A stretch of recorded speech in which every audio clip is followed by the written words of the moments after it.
beautiful afternoon. Oh, let's give a shout out to Gatorade. Cheers. Make sure to stay hydrated. Let's also give a shout out to Arizona for watermelon here.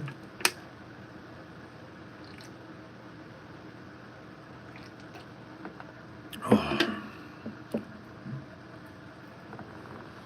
Before we begin, make sure to drop a like, subscribe to Swole Beast, Blessed Beast, Marc Beast, Emperor, Swole Beast, drop a comment, leave some positive feedback, share out our live streams, and watch our live streams. Alright, let's see who'll be first, second, third, fourth, fifth, top 5 gang. Oh, let's grab our backpack here. Give a shout out to USA Water Polo. You guys can see that. I think I put my book in here. Grab it.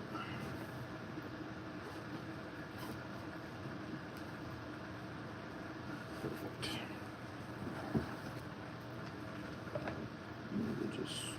We'll just leave that right there. Let's give a shout out to Breeze.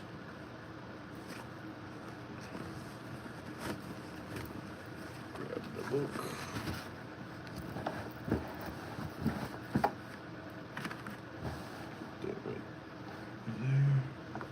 Alright, we have Tom Clancy here, a Jack Ryan novel, Shadow of the Dragon. Oh, it's The Dragon. Whoops, I think I wrote A Dragon. I'll have to change that. By Marc Cameron. So we're going to read the back first. Let's see. First off, that's Tom Clancy, rest in peace. That's Marc Cameron. Alright. So it says, a missing Chinese scientist, unexplained noises emanating from under the Arctic ice, and a possible mole in American intelligence are just some of the problems that plagued President Jack Ryan in the latest entry in Tom Clancy's #1 New York Times best-selling series.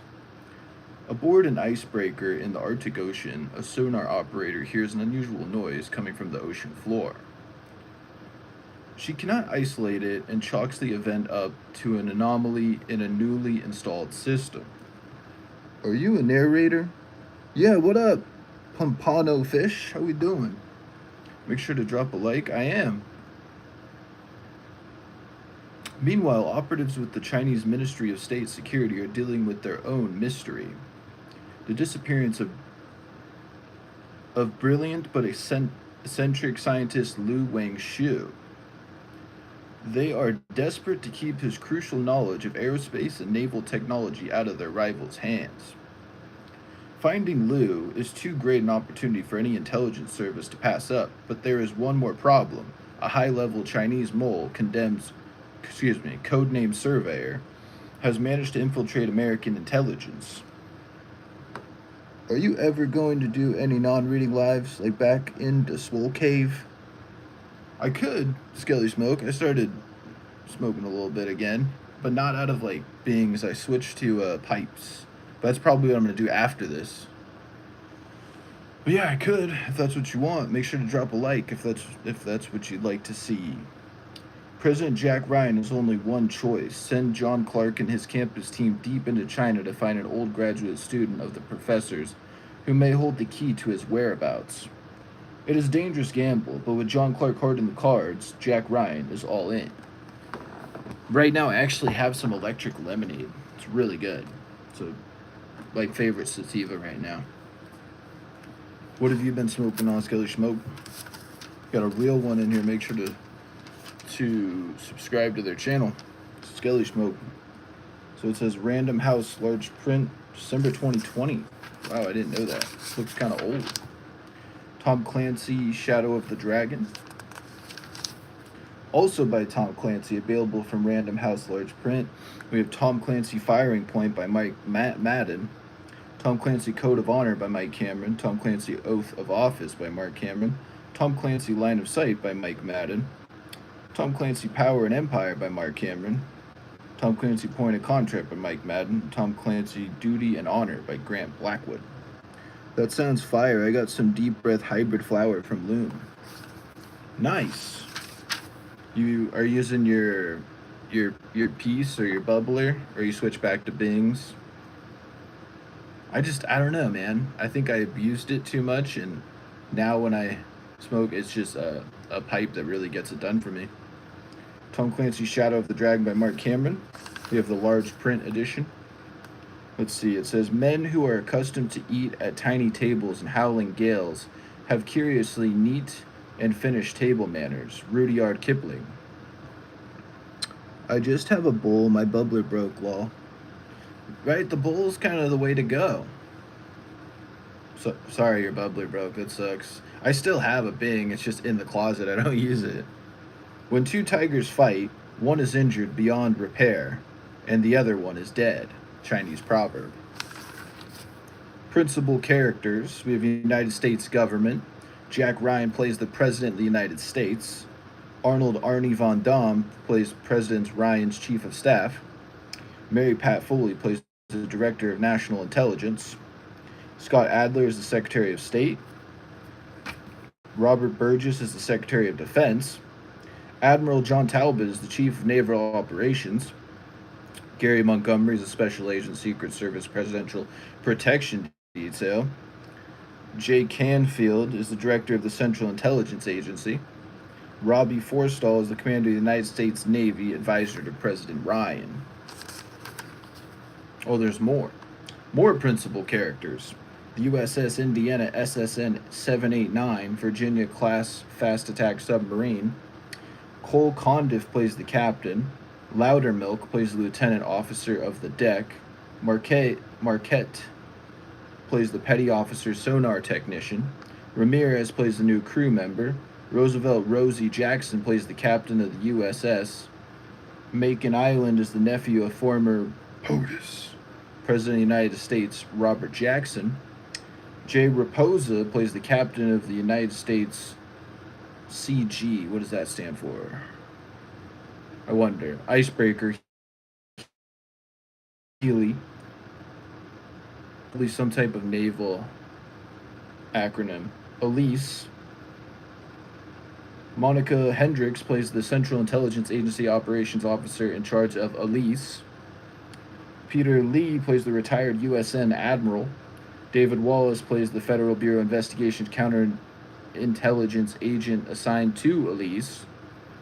Odette Miller plays the Central Intelligence Agency counterintelligence officer. Tim Meyer plays the Central Intelligence Agency case officer. Albania.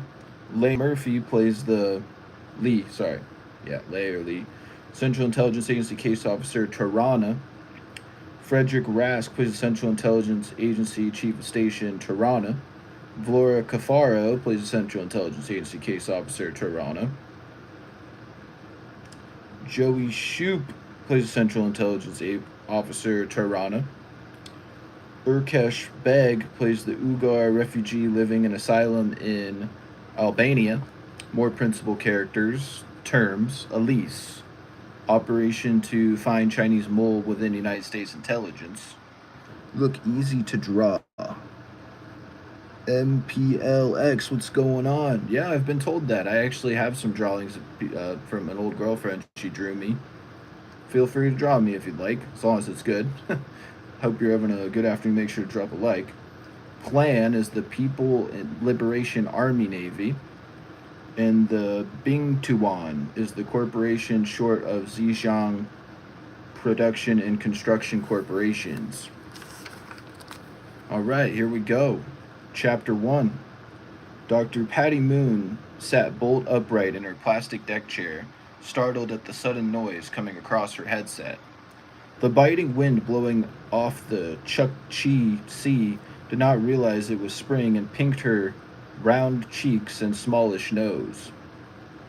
Apart from her hands, which she needed to work the Toughbook portable computer, her face was the only part of her not bundled in layers of wool or fleece. Dr. Moon leaned toward the folding table situated on the afterdeck of the research vessel. Siku-like. Straining to hear the noise again, Siku-like was Unapike for young ice, appropriate for a science vessel capable of traveling through more than 2 feet of the stuff.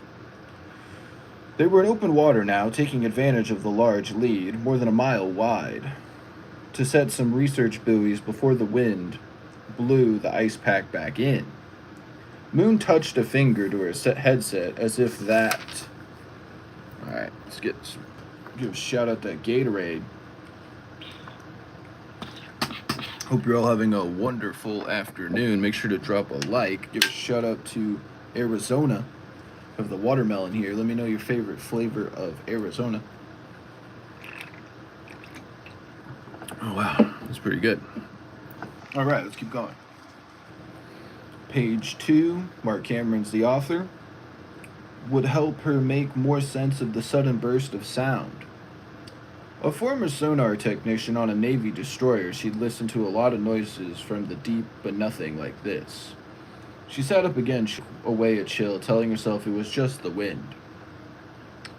The scientist slouching beside her turned to look at her with sleepy eyes that dripped barely veiled contempt. She did not take offense. He looked at everyone and everything on the boat that way. Stephen Snopes Thorson had spent his entire adult life in the world of academia. He knew he was smart, and he liked to make sure everyone around him knew it. 2. Fact-checking everything anyone said, especially his colleague and fellow PhD, Patty Moon.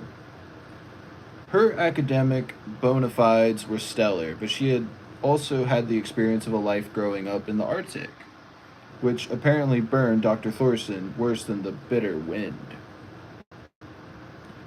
Moon spent her first 17 years in the tiny coastal village of Point Hope, Alaska, just 400 miles south of where the Sikulike now motored to stay hove to against the wind.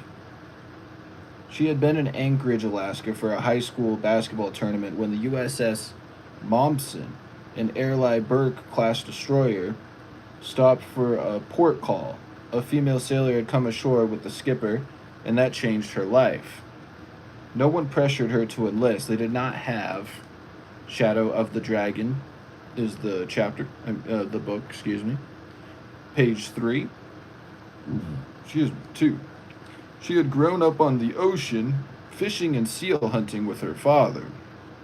The sea was in her blood, and though she was not sure how she felt about the United States government, the beautiful gray warship off the coast of her home state was all the inducement she needed to sign on the dotted line as soon as she graduated. She served 6 years as a sonar technician. Her test scores were through the roof, and though she had a reputation for believing most every conspiracy theory she heard or read online, her sea daddies and moms pushed her to go to school when her enlistment ended.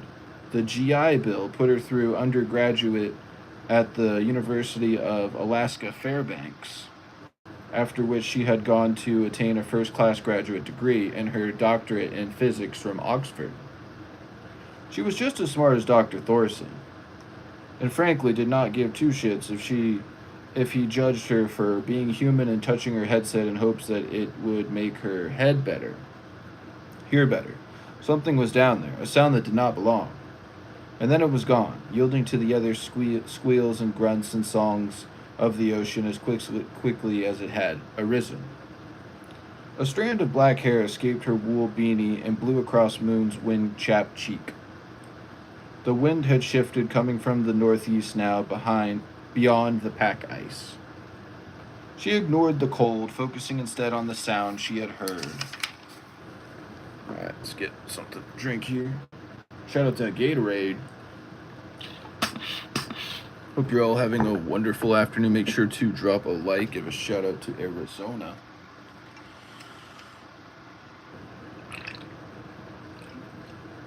Let me know your favorite flavor of Arizona. This one is watermelon. Page 4, Marc Cameron is the author. For only an instant, as the hydrophone descended beneath the Sikulike. Ballpoint pens were iffy in the cold, so Dr. Moon used a pencil to record the depth and time in her notebook. She shot a quick glance at Snopes Thorson. You did not hear that? Wind fanned the ash on the end of Thorson's cigarette, turning it bright orange like a tiny forge. Bundled in layers of merino wool, fleece, and orange Arctic bibs, it was difficult to tell much about him except that he was not very tall and was perhaps very well fed. He wielded his sideways glares like weapons when he was annoyed, or more often when he was about to annoy someone else by fact checking every little detail of a conversation. Thorson relished the notion of calling everyone out on the slightest error. Patty Moon made it a point to speak as little as possible around the man, not an easy thing to do when their jobs overlapped and their office was a 261-foot boat in the middle of the Arctic Ocean. Like Moon, Dr. Thorson was a science officer managing the dispersal of 5 expendable buoys that would be sunk in the deep water 600 miles north of the Bering Strait and 800 miles south of the North Pole. If there were any mysteries left on Earth, they were in the sea, Moon thought. And some of the Shadow of the Dragon is the novel, page 5. Greatest mysteries of all lay here, in the Chukchi borderland, where the relatively warmer and saltier Atlantic met the colder, fresher, and more nutrient-rich waters of the Pacific. Oh, the Navy had bathymetric charts of the seafloor, but she knew from experience that they were not entirely accurate. Hidden reefs and shoals appeared and disappeared. Some believed them to be thick clouds of sea life that rose from the depths of fooling a ship's sonar technicians into thinking they were in much shallower waters. No matter where one stood on climate change, there was no denying that the Arctic Ocean was opening to more and more sea traffic during summer months, cutting the delivery time of fossil fuels from ports in Russia and the north slope of Alaska to the rest of the world by as much as 2/3. Polar nations like Russia, Canada, Denmark, and the United States were as busy as they had ever been collecting data on the Arctic. Even China had edged into the game, arguing that they were a near polar nation, and going so far as to plant a CCP flag beneath the ice on the seafloor. Other countries had laughed this off as a stunt, but everyone worked to enhance their own capabilities on and under the ice. Where there were ships of commerce, there were also ships of war. Dr. Moon noted the hydrophone's depth and the time she had first heard the noise. 200. We're on page 6. Mark Cameron's the author.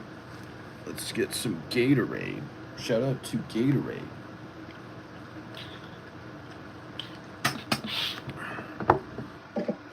Here's the Arizona watermelon. Let me know your favorite flavor of Arizona.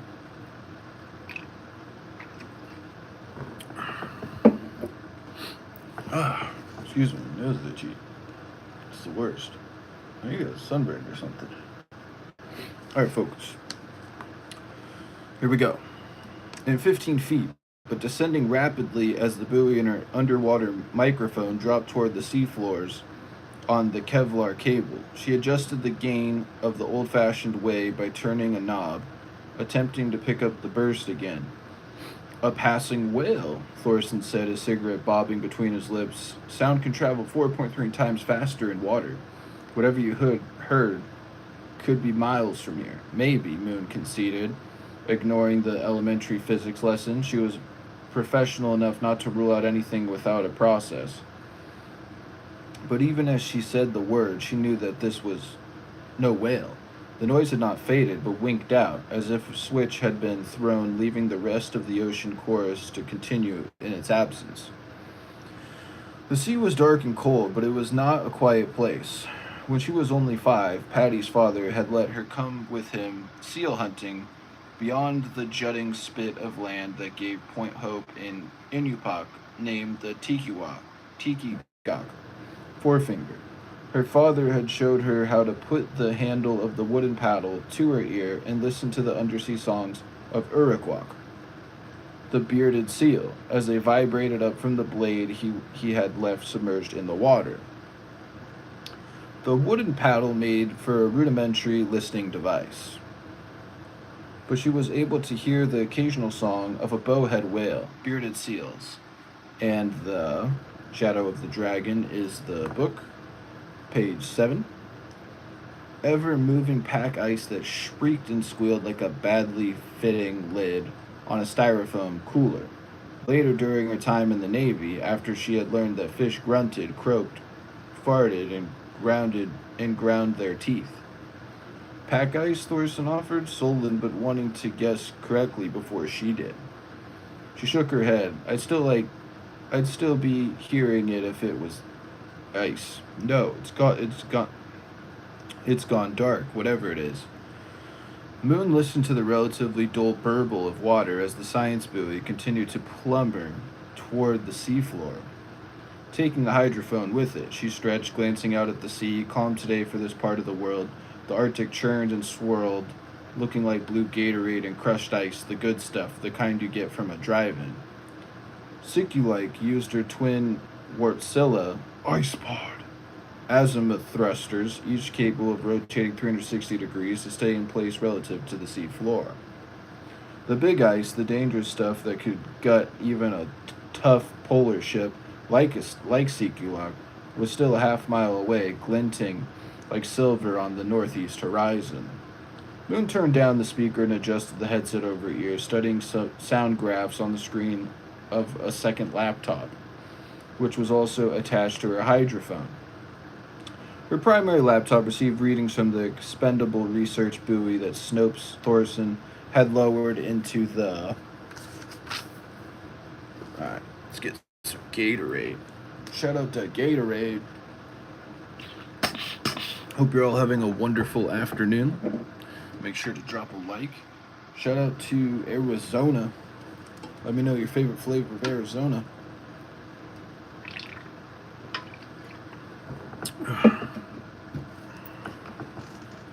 Time check. All right. Page 8, Marc Cameron is the author. Water minutes before. The 3-foot can was designed to remain under the ice all winter. Far below the massive, fast-moving keels that rake the frigid water as deep as 30 meters. Surface buoys were a no-go in such harshly kinetic environments.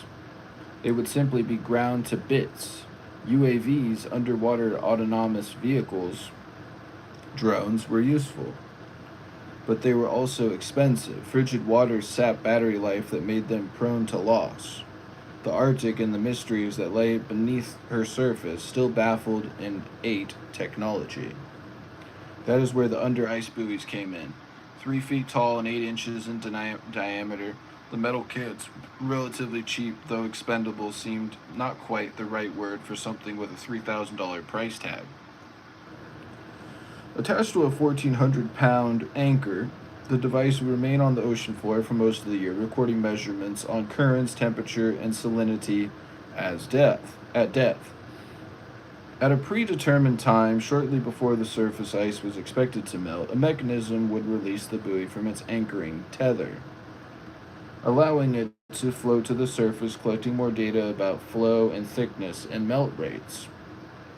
When the ice melted and the buoys peaked above the surface, it would send a message to its handlers via short burst data transmission over the Iridium satellite system. Shadow of the Dragon, page 9.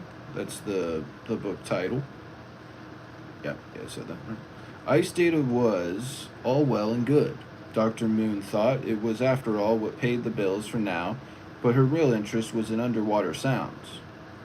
To that end, she had begged permission to attach the hydrophone to the deploying cable as the buoy went down. She kicked herself for not rigging a camera at the same time. Even a GoPro might have given her video of whatever had made the sound. She checked both computer screens and then looked at Thorson. He surely thought the thick collar of his wool turtleneck made him look like a Nordic fisherman. Patty thought he looked like a little boy wearing his daddy's sweater. My money is on bubbles, he said, folding his arms across his chest. He nodded toward his computer. It's not on the charts, but the sonar's showing a tall ridge jutting up from the seafloor about 50 meters northwest of our position. It is likely you're hearing current burbling around the rocks. It was Moon's turn to shake her head. I don't think it's burbling bubbles. She fiddled with the touchpad on her computer. What depth are you showing now?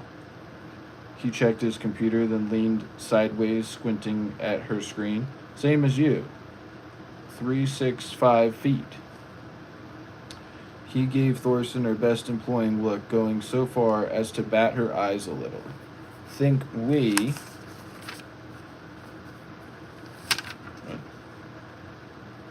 Oh, there we go. That's like... that was interesting. Page 10, Marc Cameron is the author. Give a shout out to Gatorade. Hope you're all having a wonderful afternoon. Make sure to drop a like. Got Arizona here.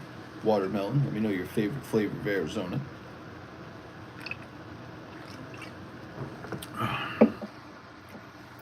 Alright. Could bring it up 100 feet.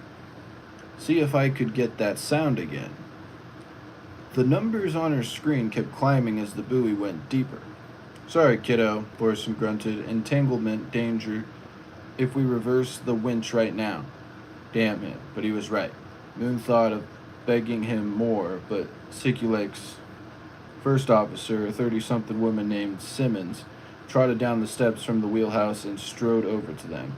Her headshot bowed against the wind. She also wore a wool turtleneck under waterproof orange Grundrens bibs, but she wore hers better than Thorson, like she had been born in them. A shock of curly blonde hair jutted from beneath a black wool watch cap, one of the handful of people on the boat who did not hold a graduate degree in science or engineering. Kelly Simmons possessed more common sense than most of them put together. Low pressure towards Wrangel Island is sucking a knife ridge of heavy pack ice south and west right on top of us, she said. The first course looks to be about the size of a cruise ship, and there's city blocks of the stuff after that. The skipper wants us up and out of here in 5 minutes. Faces glued to their screens, both scientists gave Simmons a thumbs up. Sikulek was a polar Class 5 vessel. Foley... Excuse me. Shadow of the Dragon is the novel, page 11. Capable of operating year-round in 2.5 feet of new ice, with a few chunks of the previous year's stuff mixed in. Even now, a slushy soup of seawater and baby ice rattled and thunked against the powder blue hull. And we have touchdown, Thorson said. Can is stable, detaching now, cable's coming up. Patty Moon hunched over a computer again, ready this time, focusing intently on her headset as the winch wound in the Kevlar cable, raising the hydrophone faster now that there was only the counterweight and not a half-ton of gear dangling on the end of it. The azimuth thrusters under Sikulek's hull had already begun pushing her south away from the jagged teeth of oncoming ice.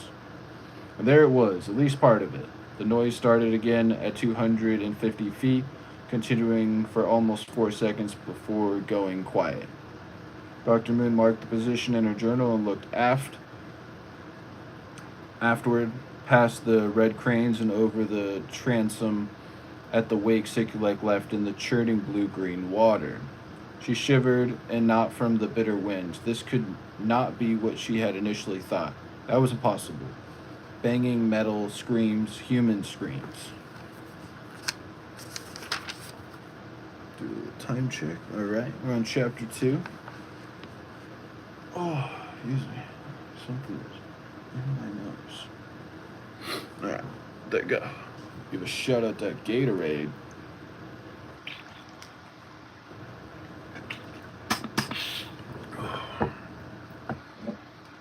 Got Arizona here. Watermelon. Let me know your favorite flavor of Arizona.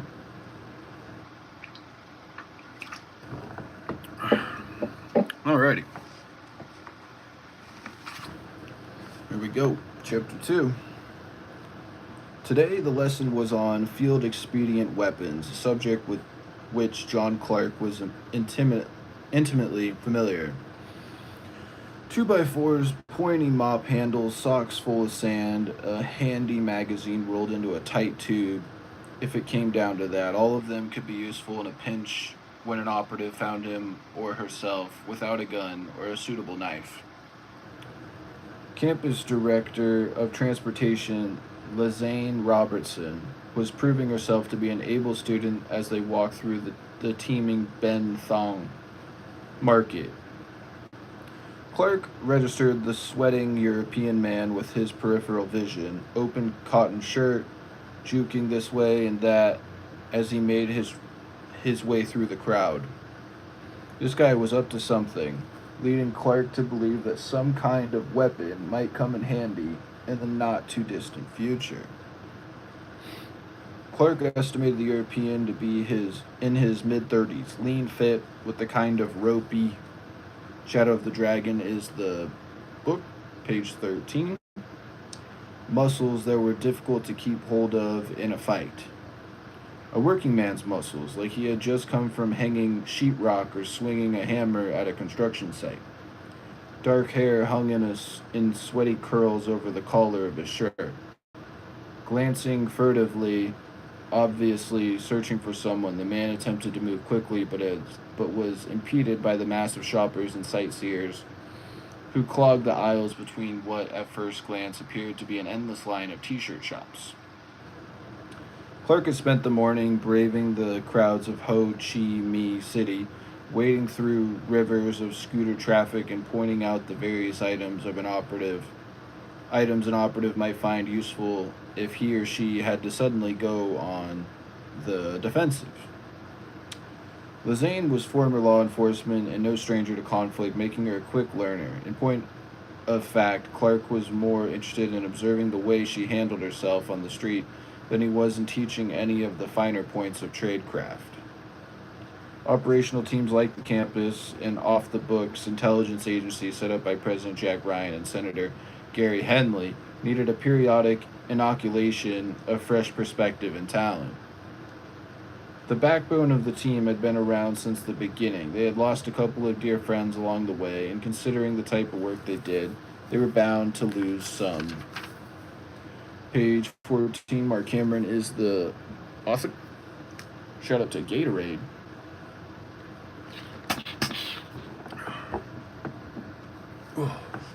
Got Arizona here, the watermelon. Let me know your favorite flavor of Arizona.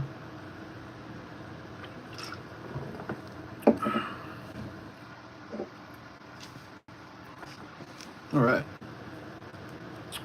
More if they were not extremely careful, or even if they were. Hence, Clark's desire to see how the young woman comported herself in a foreign land. The greasy European had popped up on Clark's radar when he had stopped to talk to a woman at a stall selling chunks of bloody, unidentifiable meat piled up beside baskets of live frogs. Clark did not mention anything to Lizane. So far, he had nothing more than a gut feeling, a hunch. It wasn't so much how the man moved as the way those around him reacted to his presence. The woman with the basket of frogs recoiled when he approached her stall, as if he smelled bad or was about to draw a knife. The man did not look particularly dangerous, at least not to John Clark. In truth, Clark had no idea of the man's nationality, but he carried himself like a European, legs together when he stood, furtive, cat-like, instead of doggedly like an American, so Clark began to think of him that way as they walked. Though the rest of the campus was off doing real work, Lizane Robertson embraced the training week, rattling off possible field expedient weapons nearly as quickly as Clark while they walked. The 9 million inhabitants of Ho Chi Minh City, formerly Saigon, provided all sorts of deadly detritus in the ways of rakes, tire. Shadow of the Dragon is the novel, page 15. Irons and bamboo poles.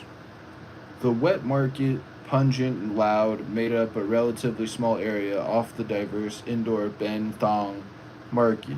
What it lacked in size, it made up for with an original odor. To Clark, it was the smell of Asia, and it brought with it a flood of memories. It was a smorgasbord of meat cleavers and fillet knives, free for the snatching if the need arose. A smallish man crossed in front of them as they walked. Clark paused a half step when he caught the man's eye. The small man bowed slightly and walked on, disappearing into the crowd. Clark pointed down the aisle, motioning for Robertson to take the lead. He looked Chinese, Robertson noted as they walked, calling out her observations like a good student. You know him? Nah, Clark said. He just reminded me of someone, a Chinese colonel, from back in the day. Yep, Clark said. Sorry, Robertson said. Must be tough. Clark stopped. The people behind him parted, passing on either side of him and Lazane. The particular guy was a colonel who had come to Vietnam to teach the Viet Cong how to better kill us. Though I have to say, they were already doing a pretty damn good job of it. Anyway, I watched that colonel for 3 days, learning his habits, what kind of beer he liked to drink. Page 16. Marc Cameron is the author. Get some Gatorade. Shout out to Gatorade. Get a sip of Arizona. Got the watermelon here. Let me know your favorite flavor of Arizona.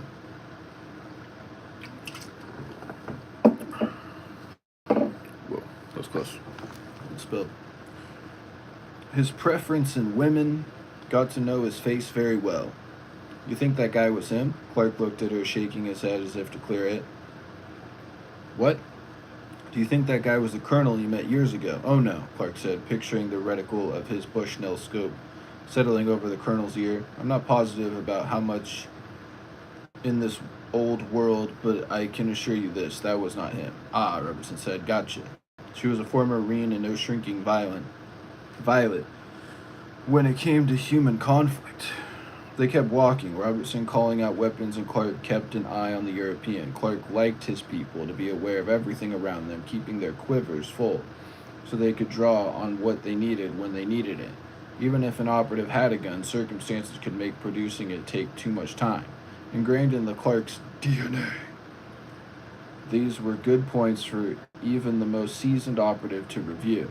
Vendors barked out to them as they walked, calling Lazane Madam, looking stricken with a grief when she did not stop and buy a pair of Shadow of the Dragon is the novel, page 17. Adidas, sweatpants, or a North Face jacket. Their faces magically brightened again as they barked at the next customer once Lazane passed by. Clark and his friends had frequented the market during his first trip to Saigon, United States Navy headquarters, had been only a few blocks away, and Ben Thong provided a good place to meet girls, grab a plate of shrimp dumplings, or maybe buy a couple of knockoff t-shirts to send to your kid brothers who were getting all their news about the war from Walter Cronkite or the Huntley Brinkley report. Saigon had been loud then and crowded too, though nothing like it was now. Many of the old buildings were gone, gaudy, new ones with higher rent having sprung up in their place. It was hard to say which were the flowers and which were the weeds. The old buildings or the new, maybe it was a bit of both. People seemed better off than they had been when he was here before, but Clark supposed that was more a function of pushing the poorer folks to the outskirts of town. Thousands of scooters called motos in Vietnam groaned and buzzed on the teeming street outside the market. Clark and Lazane Robertson were merely two in tens of thousands of other bees moving in a mass inside a hive. Clark was unarmed, and he had long since... Okay, we're on page 18. Marc Cameron is the author. Shout out to Gatorade. Got the Arizona here. Watermelon. Let me know your favorite flavor of Arizona.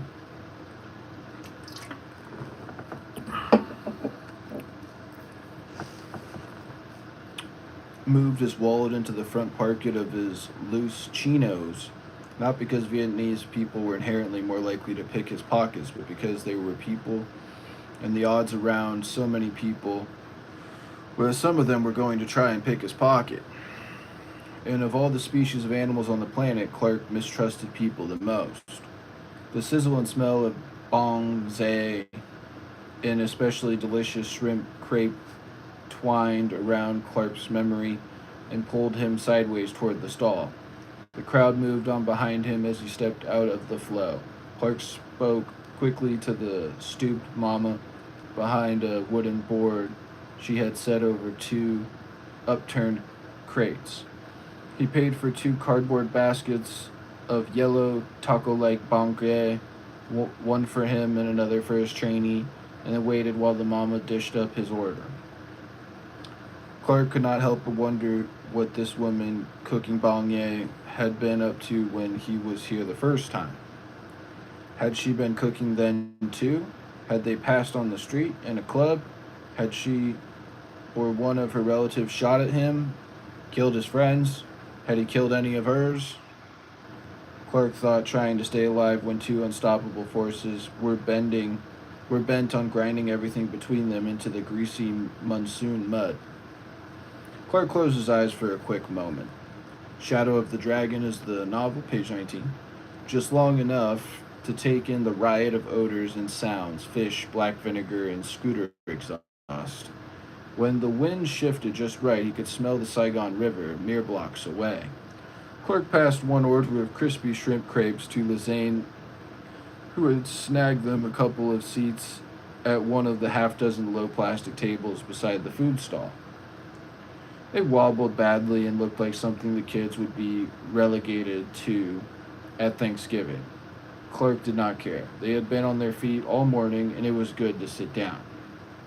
Lizane tucked a lock of dark hair behind her ear and leaned across the rickety plastic table toward Clark. She wore khaki shorts and, like Clark, a loose microfiber shirt with the long sleeves rolled up above her elbows. The deep olive complexion she had inherited from her Lebanese mother helped her blend in a little bit better than Clark. Though he had to admit old men were invisible just about anywhere in the world. It was a fact he used to his advantage. Clark was still in better than average shape, jogging 5 miles every other day. He was admittedly not nearly as fast as he used to be. He had kept up with his lifting, lowering weight, and higher repetitions. He could still bench his body weight, an ability he had used as a sort of litmus test for his personal fitness. 3 days he spent a good deal of time doing a time check. Copy. Page 20, Marc Cameron is the author. Give a shout out to Gatorade. Oh, it's almost 3. Oh yeah, we'll stop here. Yeah, we'll stop here on page 20. It's good progress. They're really long chapters compared to the other book. Now we want it to be on the title there. There we go. Put this in there.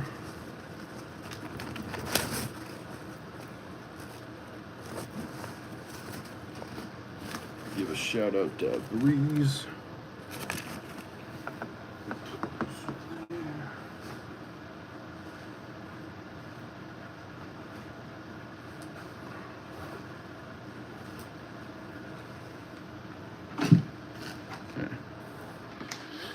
Alright, hope you all have a wonderful afternoon. Make sure to drop a like, subscribe to Swole Beast, Blessed Beast, Marc Beast, Emperor Swole Beast, drop a comment, leave some positive feedback. Be sure to share our live stream, watch our live streams. I'll have to drop a peace video, peace live stream for you guys in the future. Want to have some time. We out. Peace.